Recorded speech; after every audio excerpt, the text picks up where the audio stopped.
సాంస్క్రిట్లో 99 marks are 95+ at least మార్క్స్ని gain చేసుకోవడానికి paper analysis ఎలా ఉండాలి, దట్ ఈస్ మోడల్ పేపర్ని మనం ఎలా ప్రిపేర్ అవ్వాలి, ఈ కంప్లీట్ క్లాస్ అనాలిసిస్ ఈరోజు క్లాస్ సెషన్లో చూద్దాం.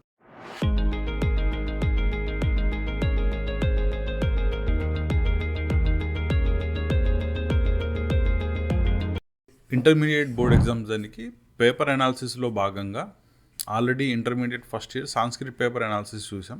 ఈరోజు సెషన్లో ఇంటర్మీడియట్ సెకండ్ ఇయర్ స్టూడెంట్స్ వాళ్ళకి సాంస్క్రిట్ పేపర్ యొక్క కంప్లీట్ అనాలిసిస్ ఈరోజు క్లాస్ సెషన్లో చూద్దాం. ఓకేనా? దీంట్లో ఏ రోమన్లో మనకి క్వశ్చన్స్ ఎలా వస్తాయి, దానికంటూ ఉన్న సిలబస్లో ఏ చాప్టర్స్ మీద కాన్సన్ట్రేట్ చేయాలి అండ్ ఎలా రాస్తే ఫుల్ మార్క్స్ రావడానికి ఛాన్సెస్ ఉంది. సాంస్క్రిట్ మనం తీసుకునేదే స్కోరింగ్ కోసం, అవునా? Sanskrit second year model paper కనుక తీసుకున్నట్టయితే దీనిలో టోటల్లీ 16 సెక్షన్స్ ఉంటాయి. ఫస్ట్ సెక్షన్ ప్రతిపదార్థంతో స్టార్ట్ అవుతుంది.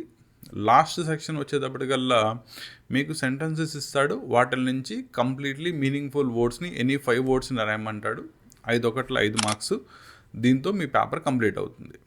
ఓకేనా? దాంట్లో ఫస్ట్ రోమన్ కనుక చూసుకున్నట్టయితే ఫస్ట్ రోమన్ మీకు ప్రతిపదార్థం ఇస్తాడు. దట్ ఈస్ శ్లోకాన్ని వాడే ఇచ్చేస్తాడు, దానికి ప్రతిపదార్థాన్ని భావంతో కలిపి రాయాలి. సో ఫస్ట్ క్వశ్చన్, ఏకస్య శ్లోకస్య ప్రతిపదార్థ భావం. నా దీంట్లో మీకు సిలబస్లో టోటల్లీ 2 చాప్టర్స్ ఉన్నాయి. ఒకటి చాణక్య నీతి శాస్త్రం, రెండోది సూక్తి రత్నాన్ని. ఒక్కొక్క దాని నుంచి మీకు 4 శ్లోకాలు ఉన్నాయి. ఈ 4 శ్లోకాల్లో కంపల్సరీ ఒక చాప్టర్ నుంచి ఒకటి అడగాలి కాబట్టి 2 చాప్టర్స్లో ఏదైనా ఒక చాప్టర్ని పర్ఫెక్ట్లీ ప్రిపేర్ అవ్వండి. దానిలో నుంచి ఒక శ్లోకం కంపల్సరీ వస్తుంది. దాన్ని రాసే పద్ధతి కనుక చూసుకున్నట్టయితే శ్లోకం యొక్క ప్రతిపదార్థాన్ని రాసేటప్పుడు కవి పరిచయాన్ని ముందు రాయాలి. దీంట్లో కవి ఎవరు, ఎక్కడి నుంచి ఈ పాఠ్యభాగం గ్రహింపబడింది, దీన్ని రాస్తే సరిపోతుంది. రెండోది అన్వయక్రమం, అంటే నువ్వు పద విభజన ఎలా చేసి దాని యొక్క ప్రతిపదార్థాన్ని రాస్తున్నావో ఆ అన్వయ క్రమాన్ని పైన సీక్వెన్స్లో రాయాలి. తర్వాత ప్రతిపదార్థం, లాస్ట్లో దాని యొక్క భావం. ఇలా ఈ 4 కవర్ చేసుకుంటూ ఒక ఫుల్ పేజ్ అటు ఇటు కవర్ అయ్యేలాగా రాస్తే full marks, that is 8 out of 8 marks పడతాయి. ఓకేనా? కాబట్టి ప్రతిపదార్థం రాసేటప్పుడు పద్ధతిని గుర్తుపెట్టుకోండి. ముందు కవి పరిచయం రాయాలి, తర్వాత అన్వయక్రమం, మూడోది ప్రతిపదార్థం, నాలుగోది భావం. ఓకేనా? వ్యాకరణ అంశాలు కనుక చూసుకోగలిగితే, అంటే దానిలో ఉన్న ఏమైనా 2 పదాలను వెతికి వాటి యొక్క సంధి రాయడము, లేకపోతే వాటిల్లో ఉండే సమాసం ఏంటో రాయడము రాస్తే ఇంకా మీకు మంచి మార్క్స్ పడే ఛాన్సెస్ ఉన్నాయి. అండ్ పేపర్ మీద ఇది బెటర్ ఇంప్రెషన్ని క్రియేట్ చేస్తుంది. ఓకేనా? సో ఇది ప్రతిపదార్థం. సో మళ్ళీ చెప్తున్నా, ప్రతిపదార్థం దానికి సిలబస్లో ఉన్న 2 చాప్టర్స్లో చాణక్య నీతి శాస్త్రం, సూక్తి రత్నాన్ని, ఈ రెండిట్లో ఒక చాప్టర్ని పర్ఫెక్ట్లీ ప్రిపేర్ అవ్వండి, సరిపోతుంది. ఓకేనా? సెకండ్ రోమన్, థర్డ్ రోమన్ వచ్చేటప్పటికల్లా నిబంధ క్వశ్చన్స్, అంటే ఎస్ఏ క్వశ్చన్స్. ఇందులో ఈ ఎస్ఏ క్వశ్చన్స్ ఒక్కొక్కటి 6 మార్క్స్కి వస్తుంది. సో పద్య భాగం నుంచి ఒక 6 మార్క్స్ క్వశ్చన్, గద్య భాగం నుంచి ఒక 6 మార్క్స్ క్వశ్చన్ వస్తుంది. ఓకేనా? నౌ వీటికి ఏ చాప్టర్స్ని ప్రిపేర్ అవ్వాలి? పద్య భాగంలో already 2 chapters, that is Chanakya నీతి శాస్త్రం ఒకటి, సూక్తి రత్నాన్ని ఒకటి, ప్రతిపదార్థానికి చదివేశారు కాబట్టి దాన్ని వదిలేయండి. వదిలేస్తే టోటల్లీ మీకున్న 6 చాప్టర్స్లో 2 వదిలేశారు కాబట్టి ఇంకా 4 చాప్టర్లు మిగులుతాయి. దాంట్లో ఏవైనా 2 చాప్టర్స్ని పర్ఫెక్ట్లీ ప్రిపేర్ అవ్వండి, ఒక క్వశ్చన్ కంపల్సరీ వస్తుంది. ఓకేనా? దాంట్లో నేను సజెస్ట్ చేసేది అయితే విభీషణోపదేశం ఈజీలీ అర్థమవుతుంది. అంటే విభీషణుని యొక్క ఉపదేశం ఏంటి ఈజీలీ అర్థం చేసుకోవచ్చు. రెండోది వచ్చేటప్పటికల్లా ధర్మనిష్ట. ఈ 2 పర్ఫెక్ట్లీ చదవండి. రెండిట్లో నుంచి ఒక నిబంధన క్వశ్చన్ కంపల్సరీ వస్తుంది. రాసే పద్ధతి వచ్చేటప్పటికల్లా నిబంధన క్వశ్చన్ రాసేటప్పుడు ఒక 2 లైన్స్ దీనికి కూడా కవి పరిచయం రాసి, నిబంధని అట్లీస్ట్ ప్రతి పారాగ్రాఫ్లోనూ 5 లైన్స్ ఉండేలాగా రాస్తే 6 out of 6 మార్క్స్ గెయిన్ చేసుకోవడానికి ఛాన్స్ ఉంటుంది. ఓకేనా? దీనిలో ఇంప్రెషన్ క్రియేట్ చేయాలి అనుకుంటే ఒక పారాగ్రాఫ్ నుంచి రెండో పారాగ్రాఫ్ రాసేటప్పుడు ఈ పారాగ్రాఫ్ టు పారాగ్రాఫ్ అక్కడ సందర్భానుసారం, అంటే ఏంటి, మీరు రాసే నెక్స్ట్ పారాగ్రాఫ్కి సంబంధించిన శ్లోకం యొక్క ఒక లైన్ని కంపల్సరీ అక్కడ మెన్షన్ చేయండి. అది బెటర్ ఇంప్రెషన్ని క్రియేట్ చేస్తుంది అండ్ మంచి మార్క్స్ గెయిన్ చేసుకునే ఛాన్స్ ఉంటుంది. ఇక్కడ మీరు నిబంధ క్వశ్చన్స్ తెలుగులో కానీ, హిందీలో కానీ, ఇంగ్లీష్లో కానీ దీనిలో కూడా రాయొచ్చు, ప్రాబ్లం లేదు. Next third Roman that is గద్య భాగం నుంచి నిబంధన క్వశ్చన్ రాయాలి. గద్య భాగం నుంచి నిబంధన క్వశ్చన్ రాసేటప్పుడు దీనిలో మీరు కవర్ చేయాల్సిన చాప్టర్స్ మంద విష సర్ప కథ, ఈజీలీ అర్థమవుతుంది, గుర్తుంటుంది కూడా. రెండోది విక్రమస్య ఔదార్యం. టోటల్లీ దీనిలో మీకు 6 చాప్టర్స్ ఉంటాయి. 4 చాప్టర్స్ చాయిస్ వదిలేస్తే వాటిల్లో నుంచి థర్డ్ సెట్ వస్తే ఇవి రెండే ప్రిపేర్ అయితే కష్టమవుతుంది. కాబట్టి ఎడిషనల్లీ ఇంకో చాప్టర్ని చదువుకోండి. నేను దానిలో సజెస్ట్ చేసేది రాజవాహన జననం. స్టోరీ కూడా ఈజీలీ అర్థమవుతుంది, గుర్తుంటుంది. కాబట్టి గద్య భాగంలో నిబంధ క్వశ్చన్ దానికి మీరు మంద విష సర్ప కథ, విక్రమస్య ఔదార్యం, రాజవాహన జననం ఈ 3 కనుక పర్ఫెక్ట్లీ ప్రిపేర్ అయితే సరిపోతుంది. వీటిని కూడా రాసేటప్పుడు ఫస్ట్ ఒక 2 లైన్స్ కవి పరిచయం రాయండి. 4 నుంచి 5 పారాగ్రాఫుల్లో నిబంధన ఆన్సర్ చేయండి, సరిపోతుంది. ఓకేనా? ఇవి మెయిన్ రోమన్స్. దీని తర్వాత 4th రోమన్ వచ్చేటప్పటికల్లా ఉపవాచకం నుంచి చదవాల్సిన క్వశ్చన్స్. ఓకేనా? దీనిలో మీకు 6 క్వశ్చన్స్ ఇస్తాడు. ఏవైనా 3 రాయాలి. ఒక్కొక్క దానికి 2 మార్క్స్, 3 2 6 మార్క్స్ వస్తాయి. ఓకేనా? దీనిలో మీకు సిలబస్లో ఉన్నవే 3 చాప్టర్లు. దట్ ఈస్ కర్ణభారం 1, వజ్రేణ విద్యతే 1, రెండోది మూర్ఖరాజకం. వీటిల్లో ఏవైనా 2 చాప్టర్స్ పర్ఫెక్ట్లీ ప్రిపేర్ అవ్వండి. ప్రతి చాప్టర్ నుంచి మీకు 2 క్వశ్చన్స్ ఇస్తాడు. సో అవుట్ ఆఫ్ 4 క్వశ్చన్లు ఏవైనా 3 పర్ఫెక్ట్లీ మెన్షన్ చేస్తే కనుక సరిపోతుంది. దాంట్లో ఫస్ట్ 2 ఈజీగా ఉంటాయి. కర్ణభారం 1, వజ్రేణ విద్యతే 1. ఇవి 2 కనుక పర్ఫెక్ట్లీ ప్రిపేర్ అయితే ఉపవాచకం నుంచి అడిగే క్వశ్చన్స్ని ఈజీలీ అటెంప్ట్ చేసేయచ్చు. ఓకేనా? Next 5th Roman 6th Roman వచ్చేటప్పటికల్లా సందర్భ సహిత వాక్య, దట్ ఈస్ యానోటేషన్స్. దీనిలో మీకు పద్య భాగం నుంచి 4 యానోటేషన్స్ ఇస్తాడు, 2 రాయాలి. గద్య భాగం నుంచి 4 యానోటేషన్స్ ఇస్తాడు, 2 రాయాలి. నో యానోటేషన్స్కి నేను ఇక్కడ చెప్పేది ఏంటయ్యా అంటే, ఆల్రెడీ నిబంధ క్వశ్చన్స్కి పద్య భాగం నుంచి గద్య భాగం నుంచి ఏ చాప్టర్స్ని అయితే చదువుతున్నారో వాటి నుంచే సందర్భ సహిత వాక్యాలని పర్ఫెక్ట్లీ నేర్చుకోండి. ఓకేనా? సో దట్ మీరు ఆల్రెడీ నిబంధ క్వశ్చన్స్ చదివారు కాబట్టి వీటిని అర్థం చేసుకోవడం ఈజీగా ఉంటుంది, రాయడం ఈజీగా ఉంటుంది. ఓకేనా? అండ్ సందర్భ సహిత వాక్యాలు రాసేటప్పుడు నార్మల్లీ మనం 3 హెడ్డింగ్స్ కంపల్సరీ కనబడాలి. కవి పరిచయం ఏంటి, సందర్భం ఏంటి, తాత్పర్య, దట్ ఈస్ దాని యొక్క భావం ఏంటి. దీంతోపాటు ఆ లైన్కి సంబంధించిన వ్యాకరణాంశం ఏదైనా రాయగలిగితే మెన్షన్ చేయండి, తప్పు పోకుండా. రాయలేకపోతే వదిలేయండి, ప్రాబ్లం లేదు. ఓకేనా? దీనిలో ఒక్కొక్క దానికి 3 మార్క్స్ కాబట్టి 2 రాయాలి. పద్య భాగం నుంచి 2 3 6 మార్క్స్, గద్య భాగం నుంచి 2 3 6 మార్క్స్. సో 6 + 6 12 మార్క్స్ మీకు సందర్భ సహిత వాక్యాలకు వస్తాయి. ఓకేనా? ఇక్కడ చిన్న మిస్కాన్సెప్షన్ని క్లియర్ చేస్తాను చూడండి. చాలా కాలేజెస్లో మీకు ఇచ్చిన లైన్నే మళ్ళీ రిపీట్ చేసేసి that is again and again తిప్పేసి దాన్ని సందర్భంలోనూ భావనలోనూ రాసేయండి, మార్కులు పడిపోతాయి అన్నారు. అలా జరగదండి. ఎందుకంటే మీకు పేపర్ కరెక్షన్ చేసేటప్పుడు సాంస్క్రిట్ పండిత్, భాషా దిట్టులు వీళ్ళు పేపర్ దిద్దేటప్పుడు మినిమం కామన్ సెన్స్తో పేపర్ని దిద్దుతారు. కాబట్టి ఇలా మీరు రిపీట్ చేసి రాశారనుకోండి, అది మీ పేపర్ మీద కూడా నెగిటివ్ ఇంప్రెషన్ ఇస్తుంది.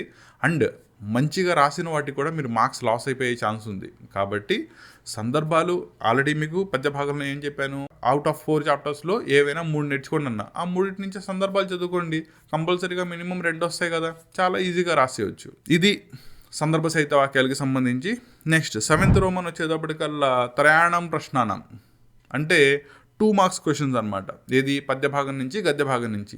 పద్య భాగం నుంచి మీకు 6 క్వశ్చన్స్ ఇస్తాడు, దానిలో ఏవైనా 3 రాయాలి. 3 2 6 మార్క్స్.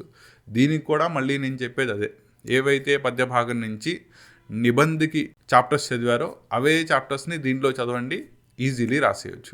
నెక్స్ట్ 8th రోమన్ వచ్చేటప్పటికల్లా గద్య భాగం నుంచి 2 మార్క్స్ క్వశ్చన్స్. దీనికి కూడా అంతే, 6 చాప్టర్స్లో 3 చాప్టర్స్ నిబంధకి చదివారు, అదే చాప్టర్స్ని 2 మార్క్స్ కూడా చదవండి. కంపల్సరీగా 3 క్వశ్చన్స్ దీనిలో కనబడతాయి, ఈజీలీ రాసేయచ్చు.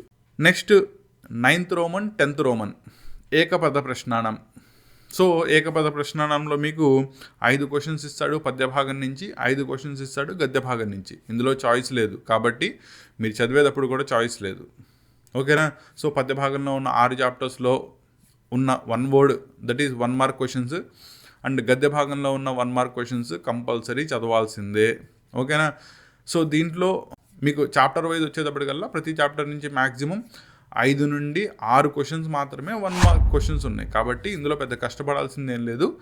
మీరు దీనిలో అడిగేటప్పుడు ఊరు పేరేంటి, కవి ఎవరు, ఏ సందర్భంలో ఉంది, ఈ విధంగా క్వశ్చన్స్ వస్తాయి. కాబట్టి చాప్టర్ని కొంచెం బేసిక్ ఐడియాతో నిబంధన కనుక చదివినట్టయితే 1 మార్క్ క్వశ్చన్స్ని ఈజీగా రాసేయచ్చు. ఓకేనా? సో మీకు 9th రోమన్ 10th రోమన్ వచ్చేటప్పటికల్లా పద్య భాగం గద్య భాగం నుంచి 1 మార్క్ క్వశ్చన్స్ 5+5 టోటల్లీ ఇక్కడ మీకు 10 మార్క్స్కి వస్తాయి. ఓకేనా? నెక్స్ట్ ఫస్ట్ ఇయర్ నుంచి సెకండ్ ఇయర్కి మీ మారే సిలబస్ మెయిన్ కాన్సెప్ట్స్ వస్తుంది. 10th రోమన్ దాకా ఫస్ట్ ఇయర్ సెకండ్ ఇయర్లో మీరు ప్యాటర్న్ సేమ్ అబ్జర్వ్ చేస్తారు, అవునా?